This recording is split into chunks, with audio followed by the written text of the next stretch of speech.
Learning to be around animals safely opens the door to much that is fun and rewarding. If we understand an animal, we aren't afraid of it. Knowledge and skill are the keys to safety around animals. To get a close look at a wild bird or animal is a rare experience. Few wild animals, such as foxes, are dangerous unless we try to touch or to catch them.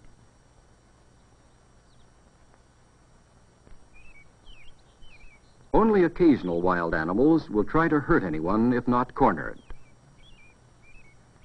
Sometimes an owl will attack anything it sees moving, and with big owls, it is best to watch quietly and from a distance. Bears, even young cubs that look so cute, may bite and claw just out of meanness. So do some raccoons, and they also may carry diseases. So do squirrels and other wild rodents. Many sicknesses can come from handling them. In fact, the only rodents safe to handle are those that have been bred and raised for pets or for laboratory work. A few wild animals are poisonous. This scorpion has a poison sac near a stinger in his tail. This is a very close view of a poisonous spider, the black widow, with the characteristic marking on the underside of the body. This snake is poisonous.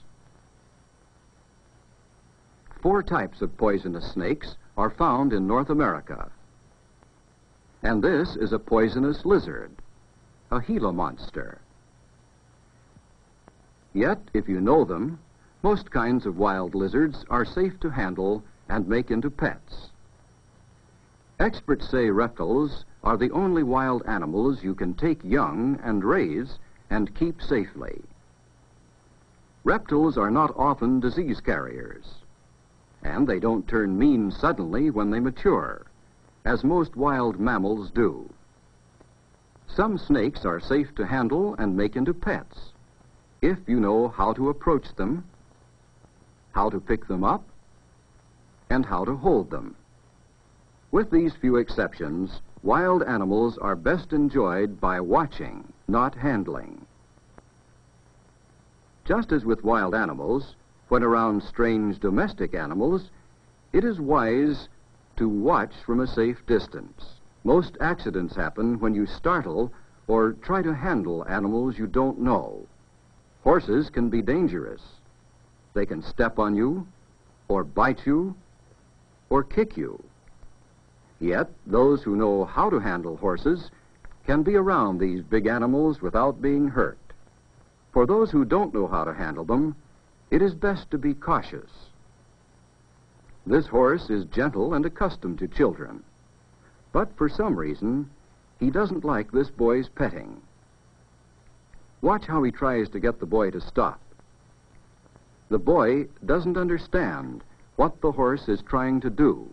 Pulling on the reins and trying to get the horse's head down to be petted is a form of teasing. And teasing animals often leads to accidents. For teasing excites an animal, and excited animals are dangerous. Persons who know how to handle a horse well can do all sorts of things without bothering it. Anyone skilled in handling an animal can usually do it quietly and gently, helping keep the animal calm. As a beginner around animals, this boy has one advantage. He is not afraid. This helps, for fear excites animals. Good riders aren't afraid, and they know just what their horses are doing. When around animals, it is good to watch them so as to know when trouble begins. This dog wants food, not petting. If the boy were to turn away now, the dog would leave. There would be no trouble if the boy watched and understood what the dog is doing. Good riders even know which foot is leading on their horses. Not watching and understanding can lead to trouble, and trouble usually grows. Either dog could knock the boy down by jumping up on him. To know what an animal will do, you must watch it. Watch its eyes and its movements. These are better clues than sounds it makes. It is much harder to calm an animal that is excited than to keep it from getting excited in the first place. This is true of cats. This one is calm and lets the boy approach. It seems to tolerate being petted, and particularly enjoys being scratched behind its ears. Many animals like this. The boy and cat seem to be making friends. But when the boy begins to pull at the cat's paw, see what happens. Teasing excites an animal, and many animals, if teased, will fight back. Exciting animals by teasing them can make many of them dangerous, even a puppy.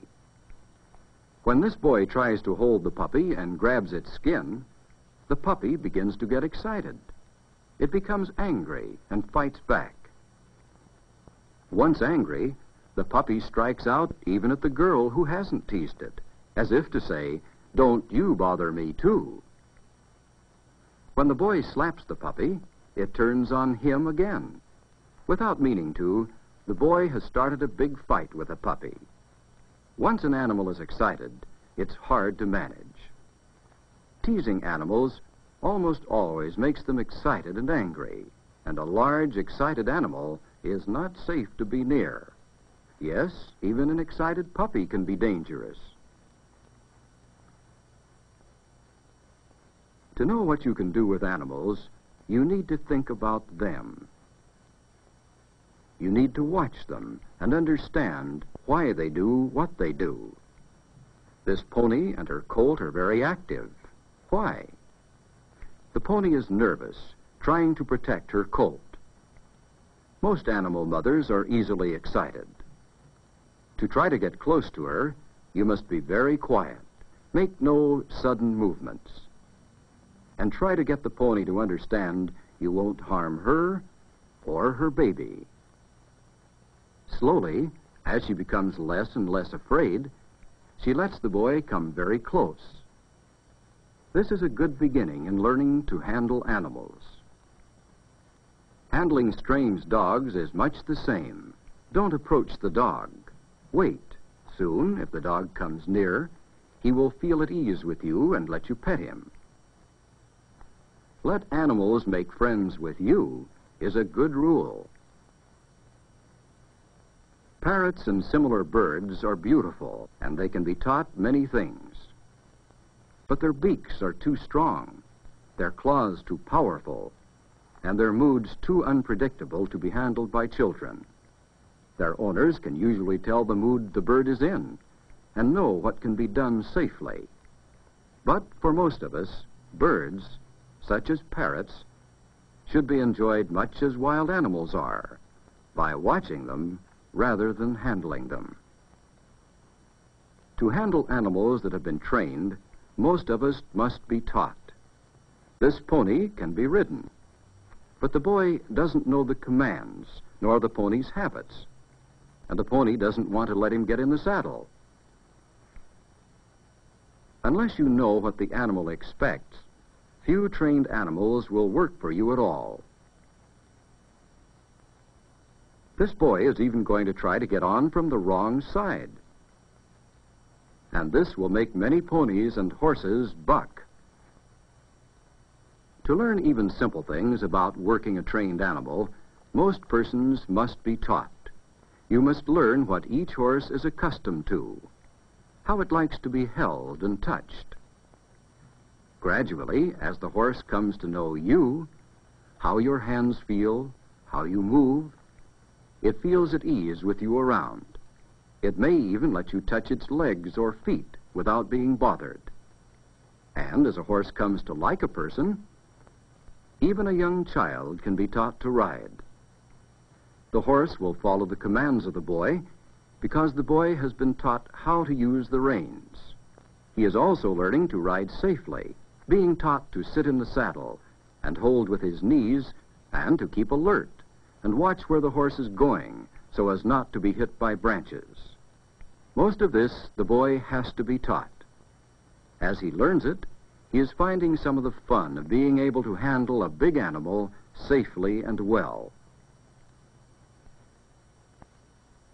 As you come to know wild animals by sight, and know beyond question whether a snake is poisonous or not,